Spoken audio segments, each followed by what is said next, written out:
UP चुनाव का समय धीरे धीरे नजदीक आ रहा है। ऐसे में सत्ताधारी पार्टी बीजेपी यूपी की जनता को लुभाने के लिए हर दिन नई परियोजनाओं की शुरुआत कर रही है। लेकिन वहीं दूसरी तरफ यूपी में क्रेडिट वॉर भी शुरू हो गया है। ऐसे में अब फिर सरयू नदी परियोजना को लेकर सपा और बीजेपी के बीच श्रेय लेने की होड़ शुरू हो गई है। देखिए रिपोर्ट।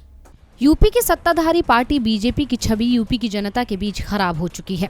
साथ ही बीजेपी को समाजवादी पार्टी चुनावी मैदान में कड़ी टक्कर देती नजर आ रही है और बीजेपी को यूपी में हार होती दिख रही है। ऐसे में पार्टी चुनाव से पहले बचे आखिरी समय में जनता को ज्यादा से ज्यादा परियोजनाओं की सौगात देकर अपने पूरे कार्यकाल के दौरान हुई गलतियों पर मिट्टी डालना चाहती है और जनता को लुभाना चाहती है, जिसका असर ये है कि पिछले कुछ महीनों में काफी परियोजनाओं का शिलान्यास किया गया है और कई अधूरी परियोजनाओं का उद्घाटन हुआ है, जिसमें से पूर्वांचल एक्सप्रेसवे और जेवर एयरपोर्ट अहम है। और इसमें ध्यान देने वाली बात ये भी है कि बीजेपी का डर इस बात से भी जाहिर होता है कि हर परियोजना के लिए खुद पीएम मोदी को आना पड़ रहा है। उसी कड़ी में आज फिर पीएम मोदी सरयू राष्ट्रीय परियोजना के उद्घाटन के लिए यूपी आए हैं।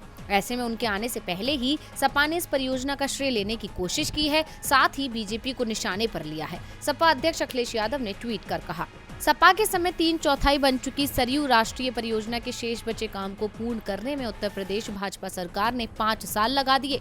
22 में फिर सपा का नया युग आएगा, विकास की नहरों से प्रदेश लहलहाएगा। अखिलेश यादव ने क्रेडिट लेने के साथ ही 2022 में अपनी सरकार के बनने का भी दावा किया।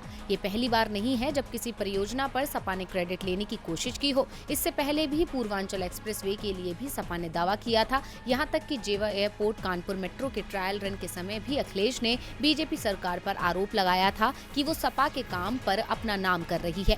इसके अलावा अखिलेश यादव ने आज सपा के कार्यालय में यूपी के सभी 403 विधानसभा सीटों के अध्यक्षों और जिला महानगर के भी सभी अध्यक्षों की मीटिंग बुलाई, जिसमें चुनावों को लेकर सपा की रणनीति पर चर्चा हुई। अब बीजेपी सौगातों के जरिए जनता को खुश तो कर रही है, लेकिन वो कामयाब कितनी होती है ये तो आने वाला वक्त ही बताएगा। साथ ही सपा को श्रेय लेने का कितना फायदा मिल पाता है ये भी देखने वाली बात होगी। डीवी लाइव की रिपोर्ट।